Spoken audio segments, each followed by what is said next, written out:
शाखा गुरुभ्यो नमः श्री काण्व शाखा गुरुभ्यो नमः सर्वेभ्यो गुरुवर्गेभ्यो नमो नमः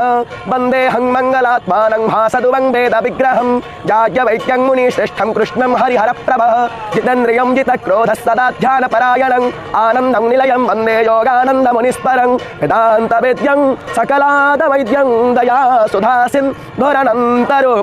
श्रीयाज्ञवैद्यं परिपूर्णचन्द्रं श्रीमद्गुरुनित्यमहं नमामि गणनाथ सरस्वती रविशुक्लो बृहस्पति पंचैतानि स्मरं नित्यो वेदवाणी प्रवर्तते वंदे श्री शारदां देवी विष्माधि पंचदेवतः गुरुं च रामचन्द्रं च वासुदेवाभिधानकं वेदः शिव शिवो वेदो वेदध्यायि सदा शिव तस्मात् नित्यप्रयोक्तेन वेद एव सदा पठेत् हरेः ओं गणानां त्वा गणपतिग्नो हवामहे प्रियाणां त्वा प्रियपतिग्नो हवामहे निधीनां त्वा निधिपतिग्नो हवामहे वसो मम श्रीमन्महासरस्वत्यै नमः।